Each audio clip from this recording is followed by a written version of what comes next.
here's Wise, if you haven't seen it before. As I was saying, it's very unfamiliar. Transport, no tracks, folders everywhere. So I'm going to close all these. We're just going to look at interactive music hierarchy. And the first thing I'm going to do is make a music segment because this is the closest thing that we have to a DAW in Wise. So if I double click here, I can add a new music track. I can also right click and add a new track. And I can also just right click over here, new child music track. And all of a sudden, it's starting to look kind of like a DAW. So that's good. And let me see if I can grab something from over here. Everything is everywhere. Let's see. How about, can I grab a piece of music? Maybe this one. I'm going to drag it in here. Perfect. So I just dragged in some music and now it's already starting to look like, apparently it dragged it in twice. That's cool. Now it's starting to look like a DAW, something that we're familiar with. I'm just going to make sure that this is setting to Zoom audio. Good. Okay.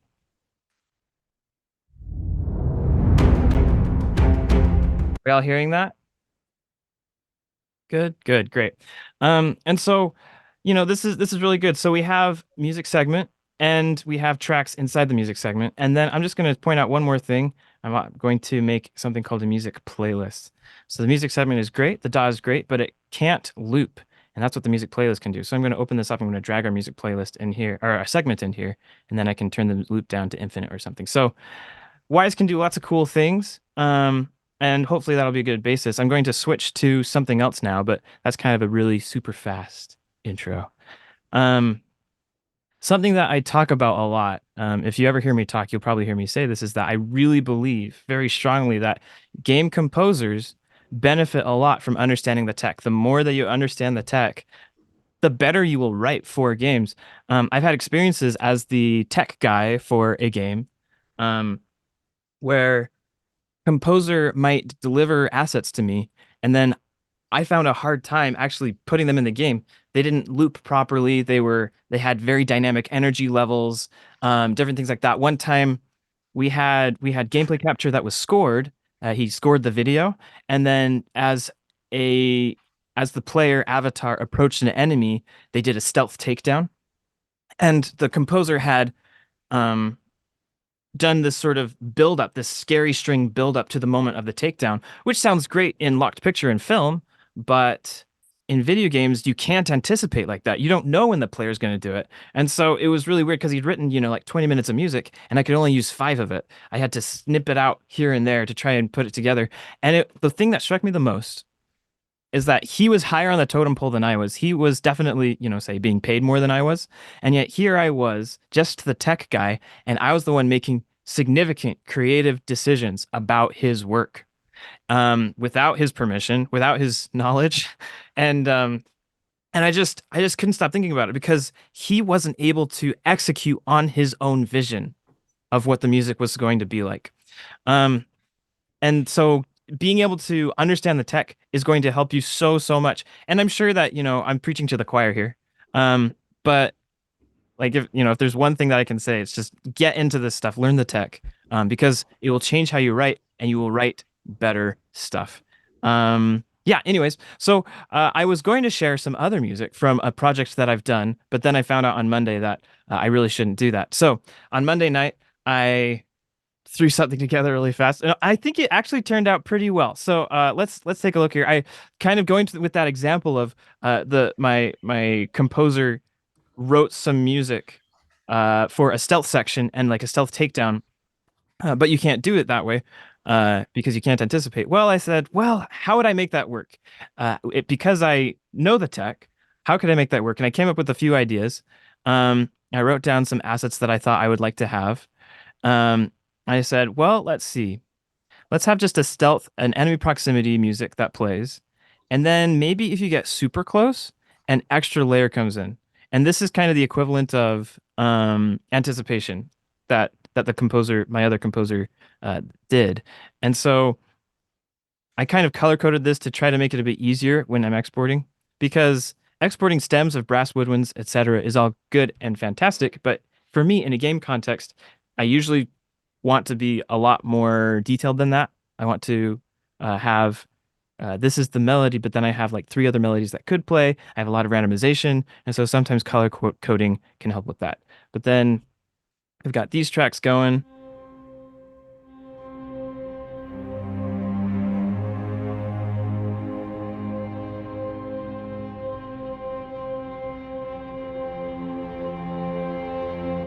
And then if an enemy starts to become suspicious of you, like the little question mark appears above their head and they're starting to notice you, maybe you can add in this red stuff.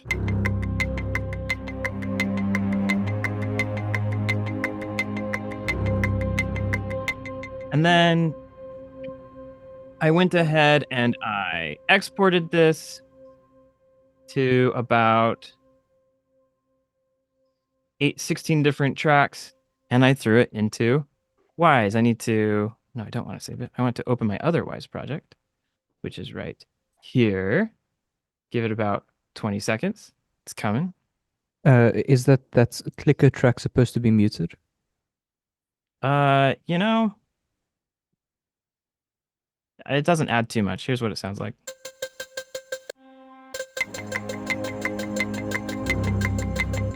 Okay. Yeah, we can put it in there. That's fine. I I want to give all these disclaimers. I just threw this together, you guys. If you'd like to hear other music, you can, go visit my website and stuff. Nah, that's solid. Thanks. Are we up? Okay, perfect.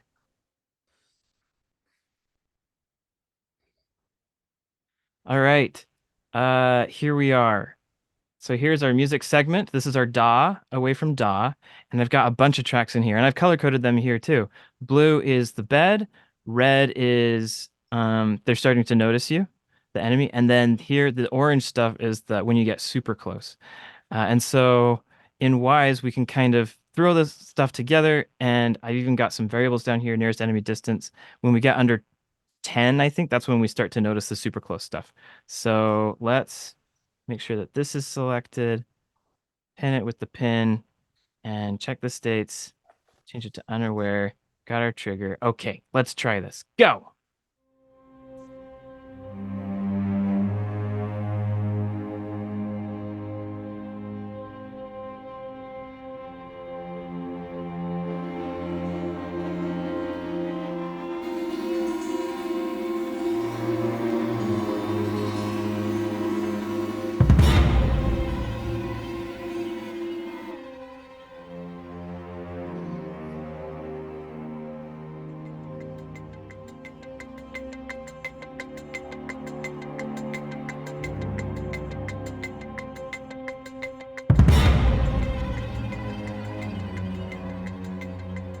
Anyways, so there you go.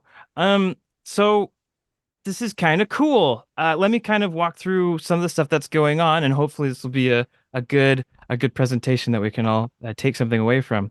But anyways, let's kind of break this down track by track, I guess. And yeah, if you have questions or something is weird, or if you already know all this stuff, I'd like to know that too. But yeah, so this first track, this is just the little cello bed. It's this thing that we've already heard before. I will take off this pin and I will put it here.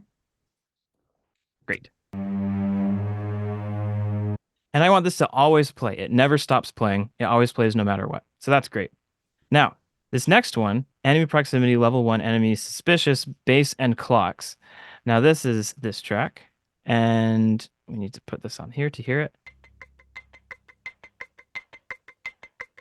And now the thing is, we can see that it's got this orange thing lit up here.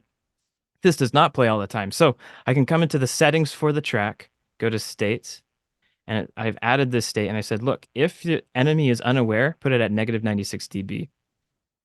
And then if there's a state change, I can come over here to game syncs, come to enemy awareness, and I can say, well, I'd like it to have a fade time of 3 seconds.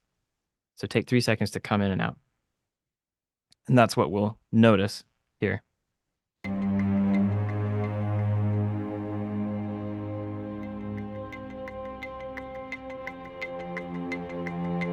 So there's that one. Pretty cool. We like that. Next, this one, this is the bed as well. This should always play, except that I've done something different here, which is that I've made it into a random track. So if you right click on this on the side, you can click random step instead of normal. You can change it to random step. And then you can add this other track here. And so I'll force it to play so we can hear what it is. It's just a background synth going on. But then the thing is that sometimes it doesn't play.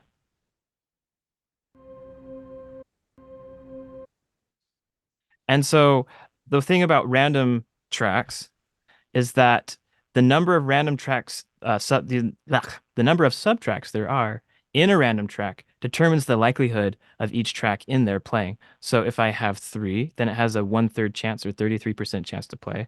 If I have just 2, then it's a 50% chance to play. So that's that one, just to give some freshness, keep things interesting from time to time. Here is another one. This is also state driven, I believe, right? Yes. Yep. Perfect. And it's also a random track at the same time. So if the enemy is suspicious and the random track decides to play this at a 50% chance, then we'll hear this. So there's that one that was muted in the session. So there's that one. And then here's another bed layer that has a 50% chance to play. And it sounds like this.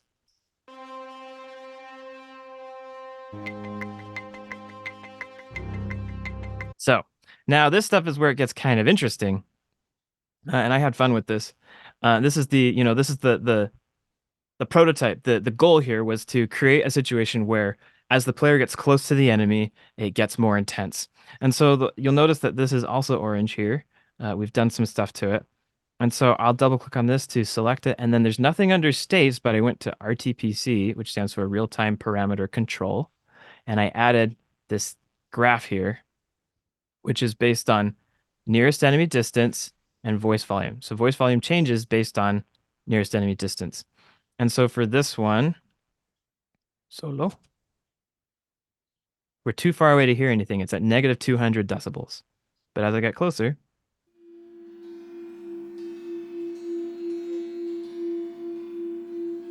we got that. And then the next track here is kind of the higher version of this. Is it? I soloed the wrong thing.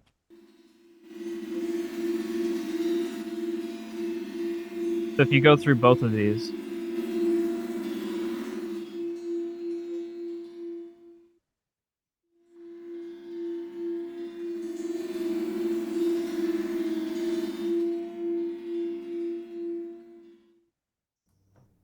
Peter, and got a then the question last for track you. down here, I've got some volume here for distance as well. Then I did something else too.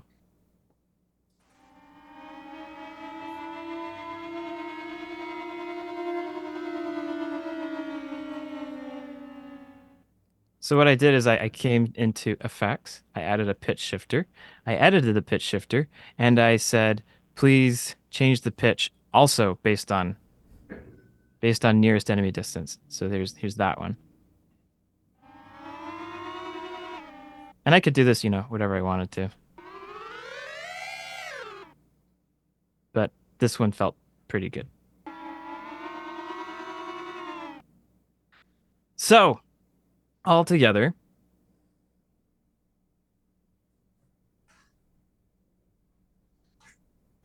if it'll play, we've got soloed stuff. There we go.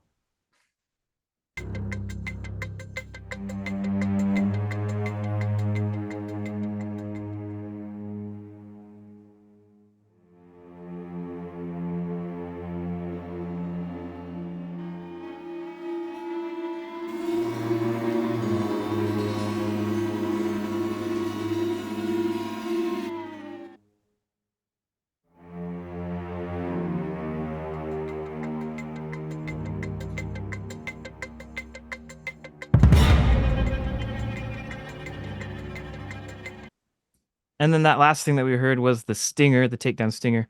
Now this is cool too. I went ahead and made a random track here so that every time you hear it, here, unpin this, grab this so that we hear the right thing. So this track at the top and this track at the bottom are normal tracks. They're not random, so you will always hear them every time. We've got this. We've got this. And then we have this random track in the middle.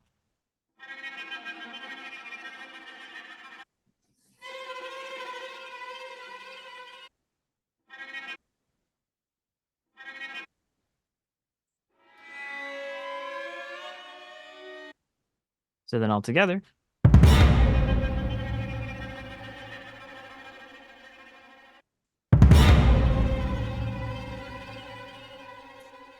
So we've got that stuff going on. And then this is a bit involved, I guess, but the way that you make it work is that you come into game syncs, you make a trigger called stealth takedown, you make an event for it right here, stealth takedown, which then triggers the trigger here. You make sure that it's set to global. Then you also do this other stuff for the mixing side so that the other music gets quieter for a little bit. Actually, yeah, that's and then it all plays together. I set the trigger stinger here, so it uses this trigger to trigger that, which then all works together so that when this piece of music is playing, and I'm not renaming it.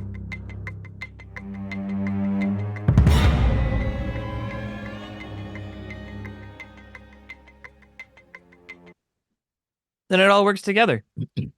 And then up here with my two different music buses, this one called Stingers, I have it set to auto duck the main music by 6 decibels with a fade in time of 1 and fade out, fade in of 1 second each. So that takes care of the mixing side. So this is kind of a bit of an overview of how this all works together. And for having thrown it together in a couple of hours, I'm pretty happy with it. Like for, a first time prototype, it works pretty well, and it gives me lots of ideas in what to try next, for whatever I happen to do next. So going back to my point about it's really good for composers to know the tech. If you weren't familiar with Wwise, then the person who would be asking for assets would likely be something like the audio director or the music supervisor or something like that on the team. Or if it's a smaller team, then maybe just the one developer that's making the game, right? And the thing is, if you can say to an indie team, oh yeah, not only can I write you some sick, awesome music, but I can also make it shine, do some cool stuff to the implementation, make it stand out a bit. Then for me, not having, been on one of these indie teams, I think that that's a huge benefit. That's a huge feather in your cap. And I think it makes you really attractive to an indie team. If you can say, hey, here's a demonstration of a couple of things that I've done. Wouldn't you like something like this in your game? And so anyways, yeah, that demonstration went really fast. But that's something that I kind of put together here to make it all Peter, work. thank you Yeah. so much for that. That was amazing. I think we all just learned a ton, and if nothing else, we just have a lot of questions. In the live chat, Matthew just asked, Matthew, will you just ask your question so you can get a chance? Yeah, for sure. I mean, that was super cool. It's my first time seeing Wise, so you had these voice things that could come in and out depending on the situation. But what was the difference between that and just having a state change where the parameters, like where something might fade in? It seemed like the exact same thing to me. So I had some things based off of a state, and I had other things based off of this number. Is that the question? Maybe. Well, I'll answer that question. Okay, so the number is a referring to proximity thing. He was talking about the pitch voice shifting that you volume. were doing. You were using the voice. Yeah, maybe it was parameter, that. Oh, okay, cool. but it was based on the proximity of the enemies. And they is what both I can were. tell. Right. So with these guys, yeah, we have this proximity based thing, which is nice and handy in the track. The reason the reason why I had to go into the effects, make an effect for this one, make an effect, edit the effect, and then do it here, is because on the track itself, I would love to just have a pitch option here, but it's not listed as an option. I have voice volume, high pass, low pass filters, some different stuff, but there's no pitch. So I had to kind of, Okay. well, you won't give me a pitch. I'll make my own, which is funny because if you go into a sound effect, so not music but sound, and then you say, okay, can I change the RTPC? And they'll say, sure. Would you like to change the voice pitch? And it's right there, but they don't want to do it for music. So I had to make it up. Okay, all clear. Thank you. Yeah. And yeah, I mean, I know that we've got, Q&A later, but as it's here, I'm happy to take questions now. Yeah, let's do that just because I think a lot of these questions will be about the software itself. Amadeus has a question about something about multiple enemies. Go for it.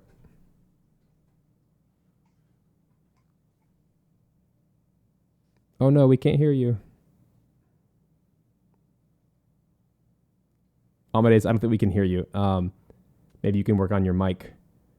I'll ask your question for you in the meantime. He said, how would you manage this for multiple enemies at the same time? I think he's referring to the proximity. If there's multiple enemies, and like, how would you construct this? So this is a really good question, and this is how I did it on a project I've done, which is that you don't track, at least in Wise. I mean, the AI combat team is tracking the distance from every enemy, I'm sure, but all that I care about is the distance of the nearest enemy. So there may be 20, but I just care about the one that's closest to me. And so that's the only thing that I'm tracking. And for my intents and purposes, with what I'm doing right here, trying to do a bit of a ramp up when you get super close to somebody, I think that this works fine. I don't, it's not going to overlap. It's not going to have two different high intensity layers fading in at the same time because there are two enemies close to you. It's just the one being driven by a single float RTPC here. Does that answer the question? Thanks. That makes sense. Yep. Oh, there you go. Yay, your mic's working now. Good job. I have a question from Andrew Connor. You able to chat? Yeah. So the different states and parameters that are triggering everything in Wise, like enemy proximity or their awareness, how if you're not the guy doing everything, so you're not the composer and the person implementing, um, how is it decided what all states or triggers or parameters coming from the game into Wise can be used? Like, what's your palette for how do you make a palette of variables that you can then make dynamic music with? So my philosophy is think of it first and then figure out how to make it work second. And so I was thinking about talking about this, but let's see. Can I draw on my own screen? Can I draw? Can you? Annotate. Probably. Annotate. I Is it- can't see it. Is it I'll notes? I'll No. just oh wait, no, big Or you fat could annotate right there. Ah, yeah, okay. cool. Yay. So uh there's a like the pipeline, the process, the flow of writing a piece of music for a game goes kind of like this. First, you spot it. Mhm. And what this often means is, I mean, this is under ideal conditions. This often doesn't happen the way that we would all love it too. But first, you spot it, which is you have a piece of gameplay often captured with video, which is the best. Maybe you have like a 5 minute sequence. Maybe you have a 20-minute mission or something. Lots of different things. And then you have this video, and then either you by yourself, if you're the main designer, or you with audio director or creative director or somebody, you're going to sit down, you're going to spot it, and you're going to say, okay, this is what we want to have happen here with the music. Having somebody else's input is very valuable because they can give you insights into what the narrative and story ought to be, what the emotions different characters may or should be feeling, and what they want the audience, the player, to be feeling at any given moment. So anyways, for our intents and purposes, from a tech perspective, we might say something like, when the player enters this room, we want them to feel a sense of dread or something like that. And so then, we'll kind of like, we'll just say, okay, Q2, room, dread. I wish I had a tablet. Okay, Q2, room dread, right? And you'll have this awesome design here. And then the next thing that you're going to do is design. And this is tech design.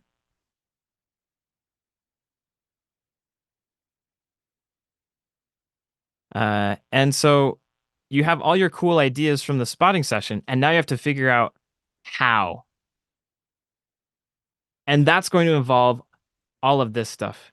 If I want to have a sense of dread as I enter the room, that means I'm going to have a trigger box. I'm going to make this volume in the world, in the game engine. And then, when the player enters it, we'll set a state or something like that. Okay. The original question is, because I think I'm getting off topic here. Who decides what states parameters coming from the game can be used to trigger assets as effects in middleware, like proximity to enemy awareness state? So hopefully you have a spotting session, and then you'll kind of decide all this stuff together. And then you have compose over here. And so if you're a composer on the like a third party composer that's not on the team, then the person deciding all this stuff will hopefully give you a list of cues and assets that they um, want you to make, and then you make it. This is like the best thing ever. Is this answering your question? I feel like I'm being very organized about this. Yeah, no, this is absolutely answering it. Um, can I add like a piece of direction to add to this? So if they're organized and they know what they want, they're giving you a list of cues based on those things. Do you have any advice or thoughts for a good way for it to go when they know they need music, but they don't understand any of this, and you as the composer are sort of being the like ad hoc audio director in a way as Hey, well? yeah, this happens sometimes in film as well, of course, where the director says, "I'm not sure what I want," and then you're like, and you realize that you have to be your own director. It's like, man, I guess I'll do the job then. I'll do it myself. And so what that means is that you get to do this part too, and you might do it by yourself. And for me, this actually gives me a lot of freedom when I get to do this. I'm like, dude, I get to go crazy. I get to do whatever I want here, and I get kind of excited about it. Um, and so yeah, like spot it, make your list of stuff, figure out how it's going to work, figure out what cues you need, and then get to work and compose. Temp music is also quite useful here. Um, and like some of this gets blurry, like it can all kind of go together and go back and forth. But yeah, like you get to do it yourself. You get to say, well, I think the character, the protagonist is feeling sad right here, and so or like you get to figure out the narrative. I think that this is symbolic of the I don't know, the tension between the two people here on screen or something, and then you get to make it up. Yeah, does that answer your question? Yeah, absolutely. Thank you so much. You're welcome. um I'll just throw in here really quick, this part here um is actually a really important part. And there's two types of game composers. One is the third party, and one is the staff composer. Um, when you're third party, you often can't do this part over here, the playtesting part. You can't hook it up. You can't see it working in the game yourself. And there's a huge benefit to this because a lot of the time when I playtest my stuff, I realize that it actually doesn't work as well as I hoped it would. And so that means that I can go back here and make changes. And third party composers usually don't have as much freedom or vision to do that. I was in a panel with some other really cool composers, and one of them who I I I've learned recently that I shouldn't just like quote people without their permission. But one of them, who's a person that you would all recognize, he said, "I can't tell you how many times I've sat down and like seen a game or played a game that I put my music into, that I wrote music for. And then I saw how the music was used, and I said, oh, well, if I'd known it was going to be used that way, I would have done it differently. I would have done it." And so that's the difference between a staff and I'm not going to write it, a staff composer and a third party composer. Pros and cons of each. That's just one interesting tidbit. Next question. Yeah, I'll just kind of zoom out a little bit. Can you walk us through what would be maybe the one or two pros for using Wwise or middleware in general versus being the third party composer? Just in my line of work, even though a current soundtrack I'm working on, the sound designer is using Wwise and taking all of my music and throwing it in there. I'm not super well versed in Wwise, to be honest, but I know the basics. I know enough to be dangerous, but even much of what you just described about the dynamic side is kind of foreign to me, so I'm learning a lot. But the big question is, what would be some of the biggest advantages to learning this process, even aside of what you just described as having lots of layers and control? Are there some other nuances that you think would make it an incredible asset to modern composers to be able to pitch that to game devs? Um, so at the very tail end of your question, you said, so that when I am pitching myself to try to land gigs, I can sell myself and saying, "Look, I know Wwise, and here's why that's important to you." Is that Yeah, that's a great way of summarizing it. Okay. Um, so I think that in a small dev team world, I think it's very, very good to know Wise, because I think that you can tell the indie team you don't even have to worry about the music implementation. Hmm. I can take care of that. You don't have to spend time on it, spend dev time on it, debug it, all that stuff. I'll take care of all of that. And so yeah, I don't know. I think that that's super useful. I think that in the indie space, a lot of the time composers are also sound designers, and if Yeah. you can also be implementer, just the more, it's just one more skill thing that you can list in your tool belt, I suppose. And so I think that, just saying I can take that off your plate, I think that's huge. And I can also make it dope Yeah. and uh, really make the musical aspect of your indie game shine, which, uh, you know, personal opinion, uh, that can make or break an indie game or any game. It can make or break a game. So, Mm. um, it's interesting how much power a single person, the composer, has over the polish and the emotional identity of a product. Um, yeah. Do you feel like there are specific game genres that lend themselves better musically to using middleware versus others? So I think that all games need to use middleware. Period. Well, not need to, but I think that it'll be better for everybody. And the big reason for that is that it makes implementing much easier. Um, so that in the game engine, like it gives you, I mean, for instance, it just gives you so many tools for just the mixing side. I have music, sound effects, and dialogue, and here I have this really nice bus system already set up for me. Um, and I've got events like I think that if you have to figure out how to build your own audio system in code or use middleware, which is already doing it for you, I think that it just saves a whole lot of time Mm. for the dev team in general. I think that middleware it's advantageous to use it on every project, um, even if you don't get fancy. Even if you don't get fancy, I think that it's super useful.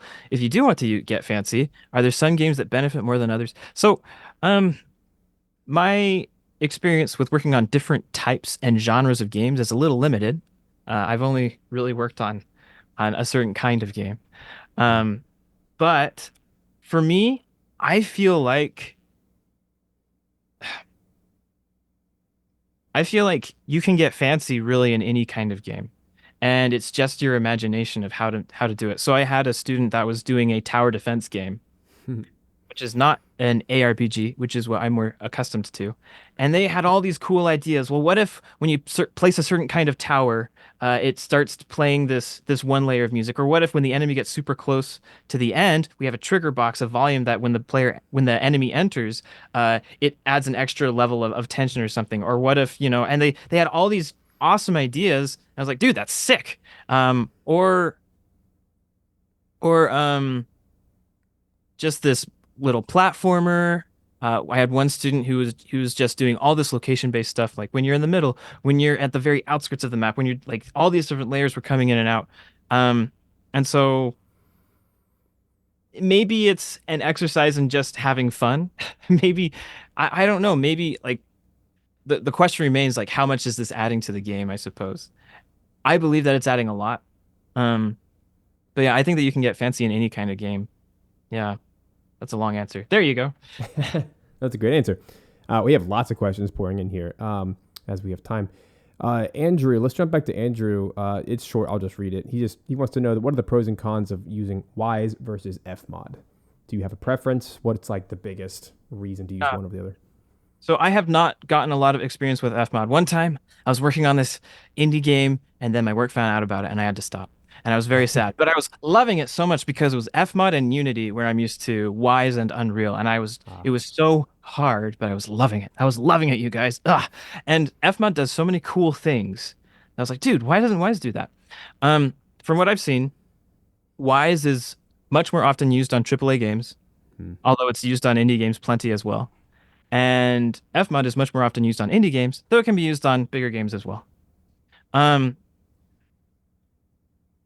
Wise in my opinion, without having spent as much time in FMOD as I would like, is better equipped to deal with large numbers of assets. Hmm. In just the music space, on a previous game that I've worked on, I housed this is just an example, but I housed every single piece of music under a single switch container like this. Um, that's what that icon means. This is a music switch container, music switch. And then underneath that, you can put other music switch containers, and you can put other music switch containers, and basically you have this gigantic tree. At the very top, you have the game, and then you say, "Well, are you in combat or are you in exploration?" Then you like make a new switch container. They say, "Well, are you fighting a small enemy or a large enemy?" Okay, well then let's do that, and or are you in a cinematic? Are you in a mission? Are you doing a mini game? And you can have it all housed under different cascading tiers of switch containers, which is how I'm used to working. FMOD can't do that, as far as I am aware. FMOD has a limit. Well, it's more of a designer limit. Like you can only like the most that they can have. From what I can tell, again, I'll cite that I don't have too much experience, but it seems like they have music segments or the equivalent thereof, and you can put tons of stuff in here, and you can switch back and forth between different bits of music playing in here, and you can even do fancy things like drag this way over to the right, and you can have, say, I'll play this music for a bit, and then when they switch a state, I'll come over here and play this other piece of music, which is kind of the equivalent of a switch container that I'm used to, right? Like, I don't want to play this segment, I want to play another segment. And they're like, well, I don't want to play this part of the music segment, I want to play that part of the music segment. So they can achieve something similar, but it's all housed in this comparatively narrow view uh, in my judgment. And so suppose like try to have the entirety of a 10-hour soundtrack inside one of these, you know? Jeez. Like that's where I say like, well, Wise can do that. For FMOD, like you could, but no, no. There's a limitation there. And so Hmm. what is FMOD what is FMOD good at? I'm not the right person to ask, to be honest. There were things in it that I thought were really cool. It's first of all much nicer to look at, and I think it's easier to understand. It looks more like a DAW. It's more what we're familiar with. Um, and it had things about like positioning objects on the sound effects side, that seemed very intuitive and easy to do compared to how it's done in Wise.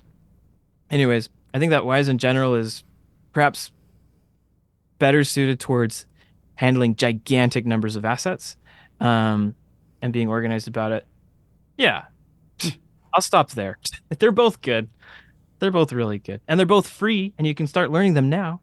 Um, and you only have to start paying money when you start making money on the game that you made with it. So That's a great description. Thank you. Amadeus, you want to try again now that your mic's working? He has a question about automation, which I think is interesting. Yeah, can you hear me now? yep. Yeah, perfect. So about automation, will you do automation more often like inside Wise or have the stems with automation imported from the DAW? Like what are the pros and cons? It depends on what the automation is for. Generally, you should do as much composition and mixing as you can in the DAW. And then if I need to change things on the Y side, I can, but uh, it's much less user friendly. For instance, I have to like click this and then drag it around. And it always starts at the top. I can't make it louder. I can only make it softer, which is super lame. It's just way better to do it on the DAW side as much as possible. And then if you need to, you can do it in Wise, which is nice. Um, yeah, yeah. In general, try to do it in the DAW. Okay, thank you. Yeah. That's good. Let's see.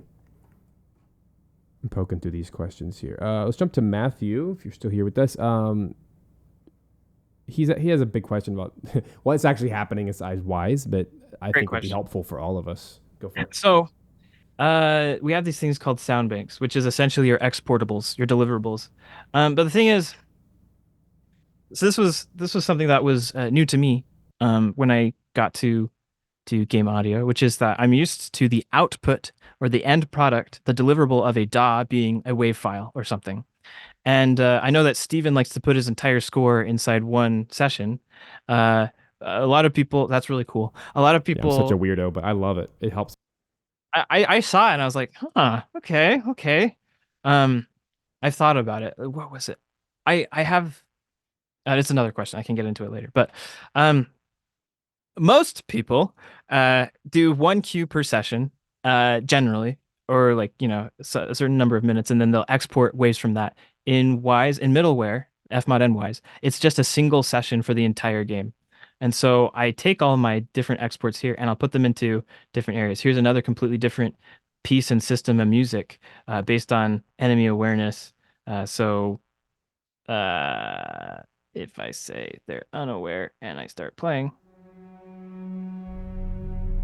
this is wrong. They're too close. The enemies are too close. That's better.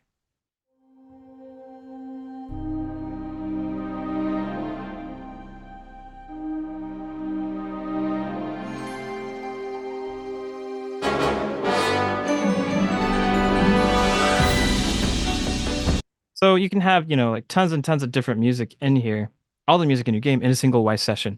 And so basically what it feels like is that it feels like you never export anything, you just make it work in here. And then you have these sound banks and you just click the export button on them. And then that's essentially sent to the game and it knows how to use it. Basically the connective tissue. If I go here, then I'll say like, ooh, I have this sound bank. Let me check it, make sure it's for Windows English, and then I will generate it. And then it gets sent to the game. Let's see, does that convey what I was trying to say? Well, I think that makes sense. That answers go my ahead. question. Yeah. Yeah. No, that was. Go ahead, Steve. Maybe Peter, you can back up just a little bit because you got really, really specific at the beginning showing your presentation, which I think is wonderful for anyone that's used it before. But maybe for complete beginners, can you maybe walk through just a 3 to 5 minute explanation of what would be the most basic way to use Wise today to open up a brand new session that the end goal is to create one instance of dynamic music with, let's just say, 2 audio tracks or 2 music tracks. Does that make sense? So let me see. Let me see if I can do this. So you start out and the developers, the dev team is going to be probably working with a game engine, which for now we'll just say it's Unreal. And they're going to make their Unreal project. And they have a single Unreal Engine project, and that's the entire game. And then you come on board and you say, okay, I'm going to do the audio for you guys. And what you do is you come into the Wise launcher, which I can bring up here. I'm not showing anything that I shouldn't be, right? Okay, yeah, I can't show that. Okay. No. Okay. Well, it's not going to be helpful, but there's this, when you download and install Wise, it comes with this Audio Kinetic launcher, or it's weird because it says Audio Kinetic launcher, but then when you try to, down here it says Wise launcher. So they've named it 2 different things. So that's great. But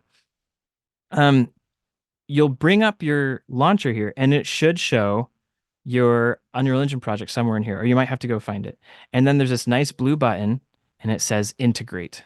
You're going to take your Wise project, you're going to press integrate, and it will connect it together. It'll go into the Unreal project and it'll add a lot of Audio Kinetic Wise features and things that connect to it. And it'll go into, and it'll create a brand new Wise session, generate it from nothing, and it'll put it inside the folder structure for the Unreal Engine project. And then you'll have everything in there. And then they're kind of going to be linked. And so then you can even connect to the game and monitor it from Wise, and you'll see the levels, the meters and stuff go up and down as sound plays in the game, and then you'll see it here on your Wise side. And so then there'll be, so that's kind of the first step. You've got an Unreal project. Let's go and integrate a brand new Wise project into it. Then you'll have this view. You'll create, say, some nice music. Like we have right here. Maybe it's just a single track. Forget about all this stuff. It's just a single track. And I want to erase my annotation. There we go. And then you'll save it. And then you'll probably want to do something like make an event for it. You can name it something like play music. And when you make this event, because the 2 projects, your Wise project and the Unreal project are linked, this event will show up in Unreal as something that you can call, as something that you can play. And so then on the Unreal side, you'll find something that you want to play it on, such as a trigger box or just when the level loads to begin with. And you'll say post event or something like that. And then it'll play this event, and this event will play this, and it'll play. Yeah. How is that? Yeah, I think that was a great explanation. I was just typing in the chat that on a soundtrack I'm working on right now that's using Wwise, we're using GitHub as a way to make sure that everyone is using the exact same version of Unity, the exact same version of Wwise, and everyone's working simultaneously. And then as soon as someone makes any changes, they publish it. It shoots to the cloud basically. And then anyone that's ready to download the changes, they can add them to their project. So I think it's a really cool way of working on a team. And maybe as a final question for this section, as far as middleware goes, as far as Wwise goes, how have you seen that work specifically on a team, since you've worked with a lot of other composers and sound designers? How does that work just to make sure that whatever you're working on does not overwrite or get screwed around with other team members? Yeah. So working on a team, basically you just want to have really good collaboration. And if you're really good, then you'll have somebody who's in charge, such as a music supervisor and or even a producer, which is just somebody to say, look, here are all the tasks that we have. I'm going to assign these tasks to you and these tasks to the other composer or something like that. And so I love working with my team. And we have this Slack channel where we just post stuff that we're working on. And so, you might be something like, oh, this is a really cool combat piece. Because we're in this one location, you might give feedback saying, I'd love to have a melody from the location that we're put it into that combat track that only plays in that location. And so, you can have feedback. You can say things like that together. And yeah, just I think that, as long as you have one person that's in charge, or even if you're just, good friends and you can just communicate, it shouldn't be too difficult to keep tasks separated. At least that's my experience. Maybe there's some trouble scenarios out there. I don't know. Yeah, hopefully does that answer the question?